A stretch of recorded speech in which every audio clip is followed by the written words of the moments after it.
Greetings, everyone. I am Dr. Kim Andrew De Leon from Jose Bilingad Memorial General Hospital, here to present our study entitled Predictors of Functional Outcome After Total Hip Arthroplasty and Chronic Displaced Femoral Neck Fractures on a Tertiary Government Hospital.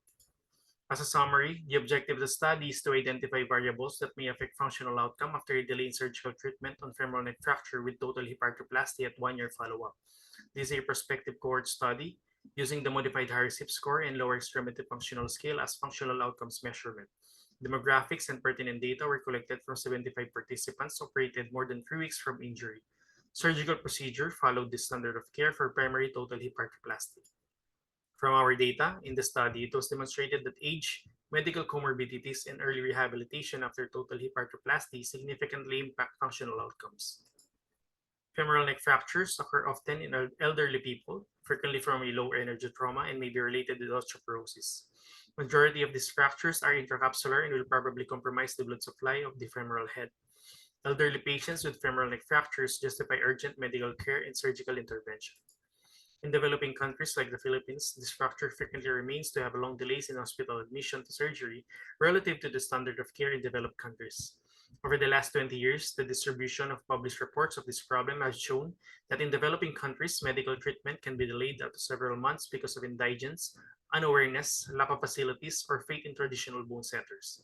In our institution, the majority of our patients with hip fractures are financially inhibited, which limits them to secure implants promptly, which results in delay in surgical treatment. Recent studies have shown that outcomes in terms of the degree of mobility and return to activities of daily living have shown to be favorable for patients after total hip arthroplasty compared to other surgical interventions.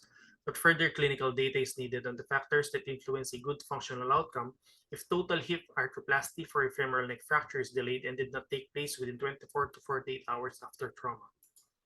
The intention of the study is to identify patient variables that may affect functional outcome using the modified Harris-Hip score and the lower extremity functional scale after a delayed in surgical treatment on femoral neck fracture with total hip arthroplasty at 1 year follow-up.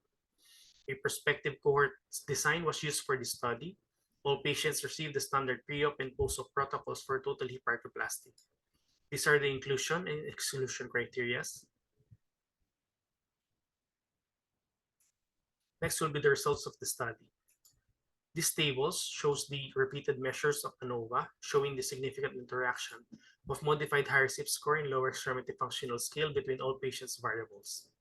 Based from the previous tables, the main effect of age, medical comorbidities, and the number of days from operation to physical therapy in Harris-Hip score is significant, along with the significant effect of age and medical comorbidities on lower extremity functional scores. Post-hoc analysis indicated that both outcome measures were significantly higher in the 50 to 59 years old age group than the 80 to 89 years old age group. It was also observed that both outcome scores on patients with medical comorbidities was also significantly lower in the hypertension and diabetes group compared to the group without comorbidity. In addition, we noted that patients underwent physical therapy more than 11 days from surgery has lower mean Harris-Hip scores on the third month follow-up and lower functional mean scores on all follow-up months compared with the shorter days of interval from operation to physical therapy group. We found in our study that patients age of less than 60 without medical comorbidities and shorter days of interval from operation to physical therapy were associated with better functional outcome after total hip arthroplasty and chronic femoral neck fractures as measured by modified Harris-Hip scores. And with the lower extremity functional scale as the indicator, younger patients without medical comorbidities are the identified important variables that determine better outcome. In the study, the age and preoperative comorbidities had a significant influence on the functional outcome on postoperative follow-ups within 1 year.